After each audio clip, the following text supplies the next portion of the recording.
A graça e a paz a todos. Hoje nós vamos ter uma reflexão sobre o livro de Filemão. Essa passagem na Bíblia tem 3 personagens. O primeiro personagem é Paulo, o segundo é Filemão e o terceiro é Onésimo. Vamos começar falando o que quer dizer a palavra Onésimo, tá? Onésimo quer dizer, olha só, benefício, rentável e lucrativo. Já o nome Filemão vem do grego philemon, que significa algo como aquele que é gentil, afeiçoado ou amoroso. Filemão, pelo que fala na Bíblia, Filemão, ele era uma pessoa com riquezas, uma pessoa com posse, certo? Que morava na cidade de Colossos, certo? Que tinha muitos bens e tinha muitos empregados e tinha um escravo chamado Onésimo, que esse escravo era um escravo de confiança, praticamente era um secretário que cuidava de toda a documentação, de toda a finança de Filemão, certo? E o que acontece? Como que era a igreja nessa cidade? Era em Colosso. Essa igreja estava enfrentando algumas dificuldades, como hoje algumas igrejas estão enfrentando. E qual que era essa dificuldade? Essa dificuldade tinha naquela época um sincretismo religioso. E esse sincretismo ele era praticamente percebido claramente em alguns textos de magia, como os papiros mágicos gregos, muito comum na região da Ásia Menor e a mesma onde a igreja de Colosso estava situada. Então, naquele tempo lá, o povo, a igreja de Colosso, estava tendo uma certa influência daquele povo sobre a conduta da igreja, entendeu? Colossos era uma pequena cidade, certo? Uma pequena cidade no belo vale do rio Lico, certo? Que ficava a cerca de 160 quilômetros a leste de Éfeso, perto de Denise, que é no caso hoje a atual Turquia. Não longe ficava dali, é uma cidade bem próxima do Laodiceia.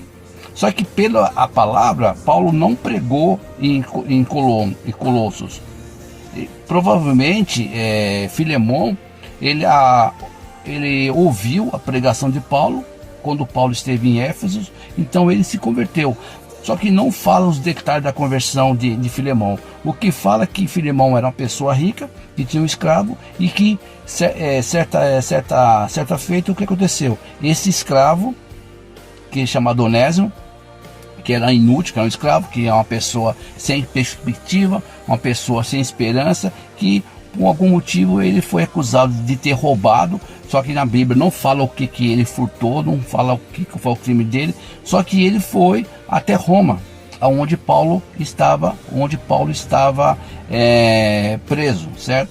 E ouvindo, agora a Bíblia não fala se ele estava preso ou se ele era apenas um visitante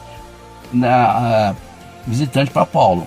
Só que nessas visitas, Paulo pregava para ele a palavra e ele se converteu, certo? Então ele deixou de ser um escravo e agora virou um irmão, certo? Só que aí no livro de Filemão, no Filemão 1, versículo 1, Paulo fala o seguinte: olha o que Paulo fala: eu sou Paulo, eu sou prisioneiro por causa de Cristo Jesus.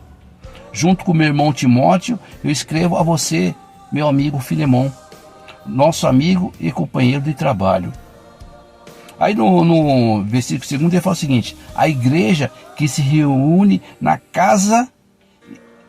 sua casa. Essa carta vai também para as nossas irmãs Áfia e para Arquipo, nosso companheiro de lutas. Pelo que dá para entender, essa Áfia era esposa de Filemão e o Arquipo era filho de Filemão. No 3 ele fala o seguinte: que a graça e a paz de Deus, o nosso Pai, e do Senhor Jesus estejam com vocês.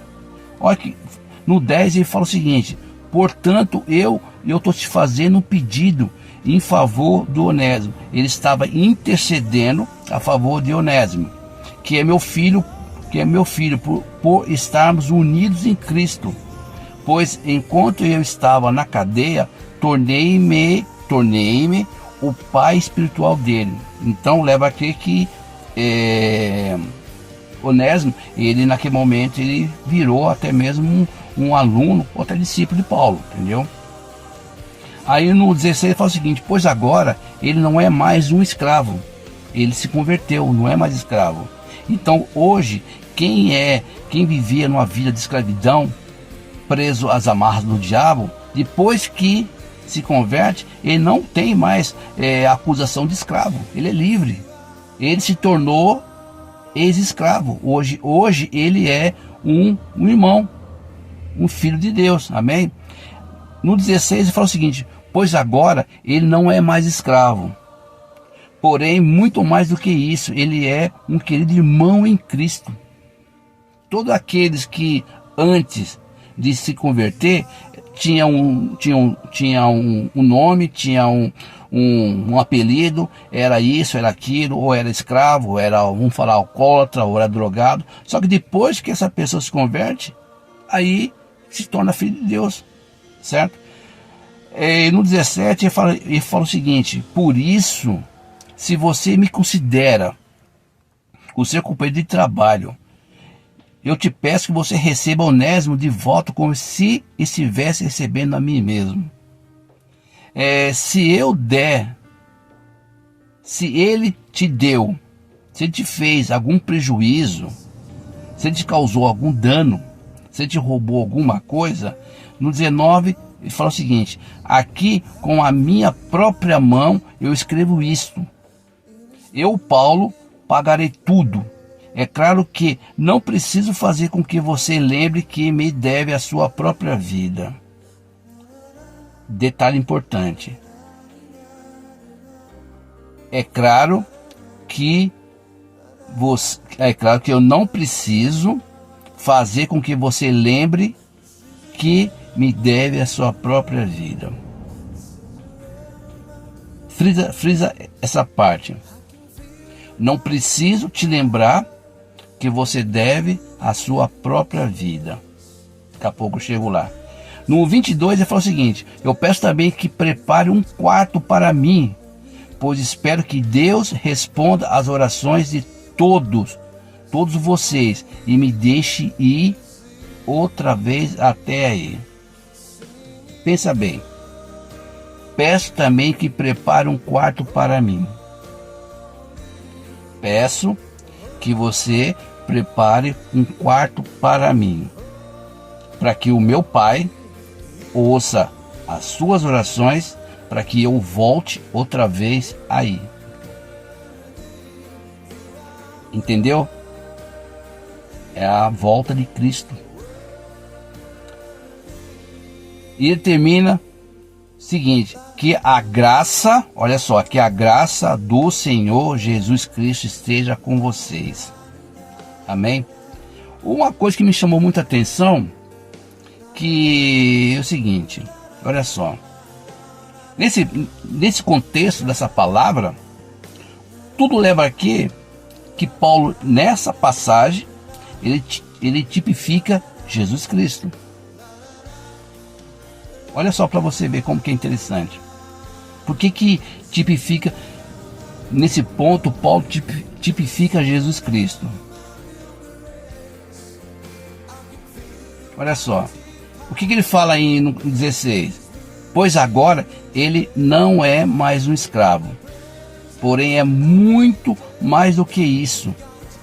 Ele é um querido irmão em Cristo.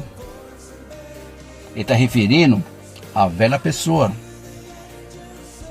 Aqui ele está usando a palavra de Jesus e fala o seguinte: quem está em Cristo é nova pessoa. Então, nesse ponto, Onésimo não era mais considerado como escravo. Assim como nós, depois que nós entregamos nossa vida a Jesus Cristo, nós não somos mais considerados como escravo. Olha que tremendo essa parte aqui. No 18 ele fala o seguinte: se ele te deu algum prejuízo a você, ou lhe deve alguma coisa, ponha isso na minha conta. Aleluia. Ponha isso na minha conta. Antes da nossa conversão, nós estávamos perdidos nos pecados, nos delitos, e a nossa condenação era a morte. Naquela época é o seguinte: quando o escravo fugia e por algum motivo, quando ele era capturado, o próprio dono dele decidia o que seria feito com o escravo. Geralmente, para um escravo fujão, a pena era a morte. Olha só, no tempo que nós estávamos perdidos no mundo como escravo, qual que era a nossa condenação? Pena de morte.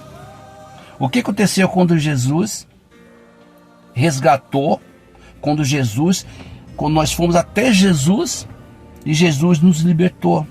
O que ele fez? Simplesmente ele nos adotou como filho, e toda dívida que era contra nós, toda dívida que o mundo jogava na cara, todas as cobranças, todas as coisas erradas, todo o pecado, Jesus pagou. É a mesma coisa de você ter uma promissória de 10 mil reais e chega um rico, um empresário, e em vez de pagar 10 mil reais, ele vai pagar 1 milhão de reais. Aquela dívida já está paga, já está consumada. Então o que aconteceu com o Onésimo? Onésimo era um escravo, assim como nós também éramos escravos, assim como nós também éramos inúteis para o mundo. Muitas vezes a pessoa é julgada pelo que ela é, pelo que ela faz. De repente a pessoa é rotulada. Nesse mundo de perdição, todos são rotulados. Você é isso, você é aquilo, certo? Se você, vamos supor, se você consome uma bebida alcoólica, você é um alcoólatra. Se você consome droga, você é um drogado. Se você faz qualquer coisa, você é rotulado pelo aquilo que você faz, não pelo aquilo que você é. Só que naquele momento, Paulo não viu o que ele fez. Ele viu o que ele podia ser feito depois da transformação, depois da conversão dele. Inclusive, o que acontece com nós? O que aconteceu? Nós estávamos perdidos. Jesus nos resgatou. Jesus pagou a nossa dívida, que era impagável. Pagou com o quê? Com sangue, com a graça. E nós hoje somos livres, hoje nós somos filhos. E depois que nós somos filhos, o que ele fez? Ele mandou uma carta de intercessão ao amigo dele, Filemão. Falou: Filemão, você deve a sua vida a mim, porque você também foi salvo. Antigamente, você também era um Onésimo. Você era escravo do mundo. Apesar de você ter posses, apesar de você ter dinheiro, apesar de você ter nome, você também era escravo do mundo. E você hoje é liberto. E por você ser liberto, você tem uma igreja na sua casa. O que é uma igreja na sua casa? É a comunhão dos santos. É a união dos ex-Onésimo, assim como nós. Então o que ele falou para Filemão? Filemão, pois agora ele não é mais escravo. Deixou bem claro, ele não é mais escravo, ele é filho. Como você faz parte dessa igreja, qual que é a sua função agora? Qual que é a sua obrigação agora? Receber os onésimos da vida, não como um onésimo escravo, e sim como um onésimo irmão, assim como um onésimo filho. Isso é a função da igreja hoje, porque a igreja hoje em si é uma união, é uma congregação de ex-onésimo, de ex-pecador. A igreja não tem santo. Não tem santo na igreja. A igreja tem um conglomerado, tem uma união de pessoas lavada, remida pelo sangue de Cristo, indo em direção à santidade, que é Cristo Jesus. Agora, uma parte que eu acho muito lindo, que tocou muito no meu coração, está aqui. Ele falou o seguinte no 19: aqui com a minha própria mão escrevo isto. Aqui com a minha própria mão eu escrevo isto. É o sinal da crucificação. Aqui com a minha própria mão escrevo isto. Eu, Paulo, eu, Jesus, já paguei toda a dívida que era de Onésimo. Já paguei toda a dívida que foi sua. Através da graça. Agora a parte para fechar. 22. Eu te peço também, meu querido amigo. Eu te peço também, meu querido irmão. Eu te peço também, meu querido abençoado, lavado e remido pelo sangue de Cristo. Eu te peço agora, a igreja santa do Senhor, aquela igreja que Jesus está voltando para levar. Eu te peço agora, no nome de Jesus Cristo, Espírito Santo, ele falando com você hoje. Peço também que prepare um quarto para mim, pois espero que Deus responda às orações de todos vocês e me deixe ir outra vez até vocês. Isso é a volta de Cristo. É a volta de Cristo. Maranata, vem Senhor Jesus. Essa é a volta de Cristo. Devemos, no nome de Jesus Cristo, preparar um quarto para que Jesus está voltando. Preparar um quarto na nossa casa, a nossa família, para que nós possamos receber a Cristo. Amém. Fica com essa palavra no nome de Jesus Cristo. Amém. Maranata, vem Senhor Jesus. Isso é o resultado da graça. Da graça. Amém.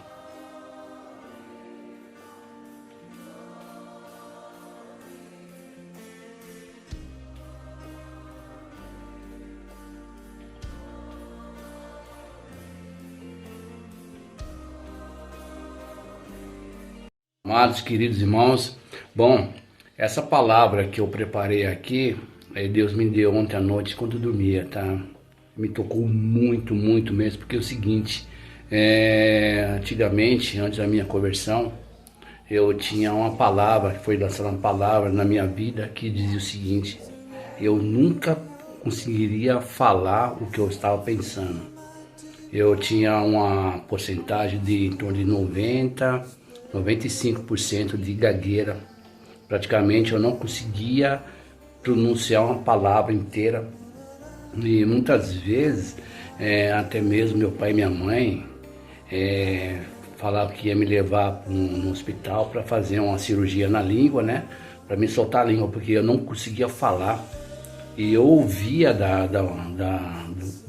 das minhas professoras, meus professores, que aquela palavra que infelizmente, sem querer ou até mesmo querendo, as pessoas falam para outras pessoas e não imaginam o impacto que pode causar na sua vida futura, entendeu? E falaram para mim uma palavra naquela época que eu não conseguiria falar nunca, que eu nunca conseguiria pronunciar uma palavra, entendeu? E hoje eu fico feliz que eu encontrei a Cristo e esse milagre aconteceu na minha vida, né? E Deus tem me soltado minha língua. Eu tenho falado, eu tenho tentado expressar da melhor maneira possível. Muitas vezes ainda eu dou algumas engasgadas, eu dou algumas falhas no português, mas em relação ao que eu era antigamente, eu melhorei praticamente 100%. Isso é um milagre que a gente sempre deve estar comentando, falando o que Deus tem feito na nossa vida, entendeu? E essa palavra sobre o Onésimo, né, me refletiu muito ao passado, muito o que eu era, o que eu fiz, entendeu?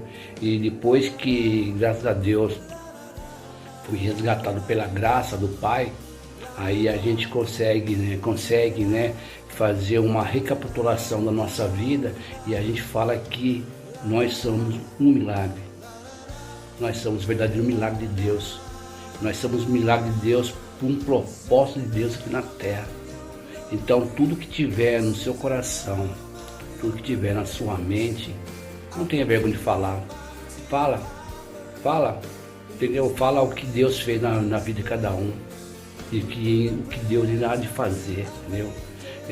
Quando você põe no seu coração, põe na sua cabeça que você é um milagre, esse milagre vai passar para outras pessoas, certo? Assim como eu ouvi uma palavra sobre minha vida que eu nunca conseguiria falar, que eu nunca conseguiria ser entendido, hoje eu glorifico a Deus que pelas minhas dificuldades e pelas minhas pela minha pouca experiência, eu estou conseguindo, no nome de Jesus Cristo, tentar passar um pouco que Deus tem posto no meu coração, tá? Fica com Deus, no nome de Jesus Cristo. Amém?